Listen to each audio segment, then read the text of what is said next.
Hello, I'm here with Mr. Jamey Jones. Jamey Jones is the Poet Laureate of Northwest Florida. He is a good friend of mine and he's been a poet for how long? How long have you been a poet, Jamey? About 400 years. You're an old man at this point. Going on 30 years by now. Well, how long have you considered yourself a poet? Um, about 25 years. 25? Yeah. So, what was the moment that you considered yourself a poet? In high school, 11th grade, 12th grade, it was starting to happen. I listened to The Doors a lot. I read Jim Morrison's biography, No One Here Gets Out Alive, and that was inspiring. But it wasn't until I read The Dharma Bums by Jack Kerouac when I was just out of high school, and that was 1983, the summer of 83. And when I read that book, everything changed. How so? Completely. You know, I'm here. I didn't mention this, but I'm over at your house right now, and Yeah. you can see the Buddhist flags in the background. I don't know if I could zoom in. I can't, but anyway, there's the Buddhist flags in the background. And Dharma Bums is for many people their introduction to Buddhism, but also into poetry. So how did this book, which isn't actually a book of poetry, how did this book get you interested in poetry? It's a novel about poets and about writers and about Buddhists, early Buddhism in America.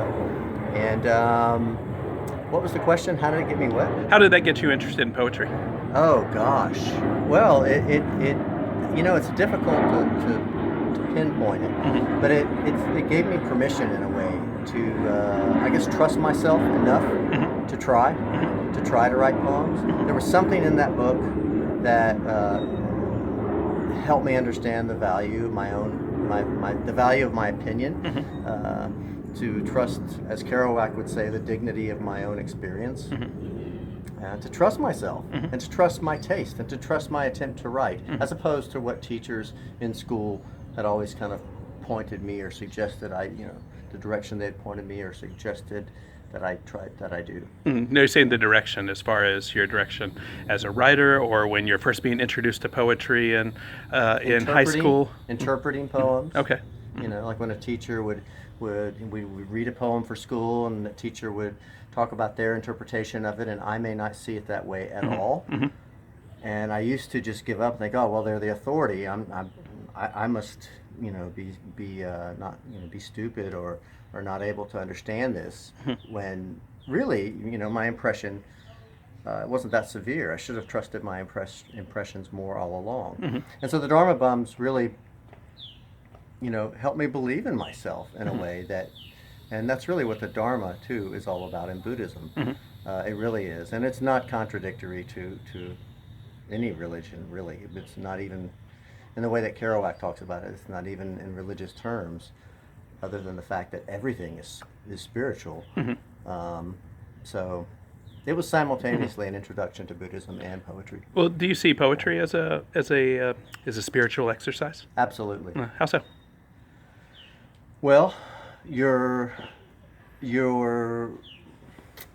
at least the way I write, I don't know what I'm going to write about normally. It starts with words. Every word is a symbol. Your name, for instance. Are you just Scott Satterwhite? Am I just Jamey Jones? Hardly. Words, any word, pick any word. Love, hate. What do they mean? We would all have different answers. So to answer those, they are symbols, So for me, working with the symbols of language, trying to make a poem, it's that yearning. I don't know where it's going to go. I don't have all the answers in my life. I don't understand why people die. I don't understand. We're on a planet in space, for goodness sakes. I fall back on this with my students all the time. As you look up, it's so funny. Yeah, look up. You can't see me, but I'm looking up, seeing if I can see. And we're really not looking up. To prove there is no. If you jump off the planet for even jump up and down for just a moment. That's what I was looking at. If you jump up and down for just a moment, the moment you're off the ground, there is no up or down. You only go back down because gravity's putting you there. Take away the earth when you jump, and there's no up or down. We have no reference point. So back to the spiritual thing, that blows my mind. So whether you believe, whatever your belief systems are, if you don't like the word God, whatever your belief is, it's amazing that we're on a planet floating in space. And when I'm writing a poem, I'm communing with that unknown thing. I'm yearning, I'm seeking, I'm trying to navigate that day and try to be positive and try to be strong and be happy. I think that's important. So for students who have never been exposed to poetry, or maybe when they've been exposed to it in high school that they didn't like it, or they were just exposed to it in high school or middle school and just thought it was stupid, what do you say to those students? You teach poetry. I do. You're the poet laureate. You have a degree in poetry. So all sorts of different things make you very qualified to answer this. So, what kind of advice in just a minute? What kind of advice would you give to somebody who is interested in poetry, who is about ready to study poetry, and they need to get into a good frame of mind? How would you? What kind of advice would you give them? Well, I think first of all, reading poems, especially if you're not used to reading poems.